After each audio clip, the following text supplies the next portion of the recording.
I have a guest author joining me today on Primetime Local News. Alison Lohans is here. And Alison, we're here today to chat about the book called The Wind and Amanda's Cello. Thank you so much for joining me today.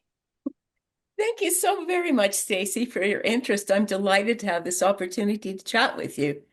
Well, let's chat about the book, Alison. For those who might not be aware of it or haven't had a chance to check it out, what is the plot of the book? And it is a kid's book.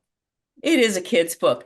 Um, I think it's a picture book, but 3-year-olds, for example, wouldn't get this. So I'm thinking Mhm. it's more appropriate for children 5 and up. And adults say they have enjoyed reading it too. So it's just involving two of my favorite things, music, and I got hooked playing cello when my now 37-year-old son started playing cello.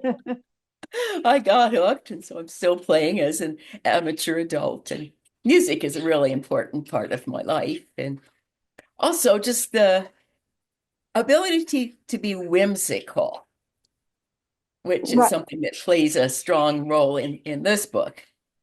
And why the children's genre, Alison? Is there a particular reason why you like to write for the kids? It's a long history of doing that. Back in the 60s, when I was a young teenager, I was so sick of the books that were available for young adult women.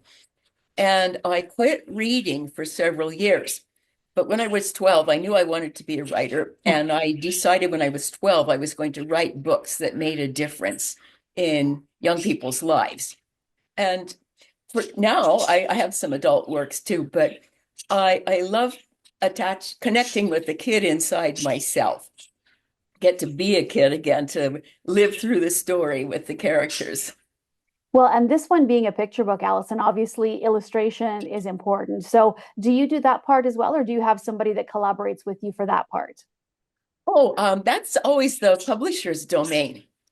Very often with Hmm. traditional publishing, I might sell a picture book and not know until the very end who's illustrated it and often have no say.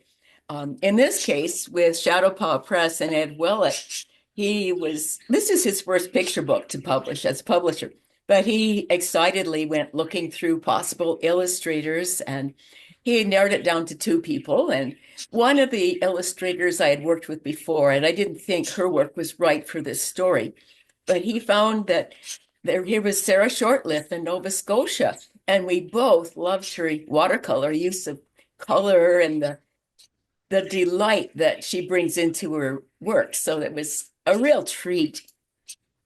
And in this case, Sarah was interested in what we thought about her work. So there was some back and forth, which usually is not the case.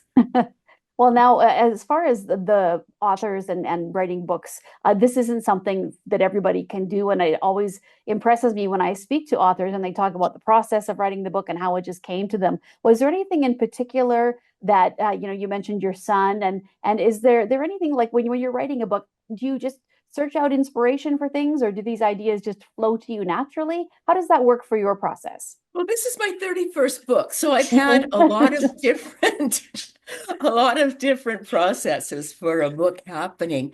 Um, in this case, it was just something whimsical just jumped into my head saying, well, I love cello and I can play cello. And what if one night this little girl's practicing and a restless wind swoops into her cello and then everything changes? In some ways, this is a little bit of a partner book to my first picture book, Nathaniel's Violin, which was published by Mhm. Orca in 1996.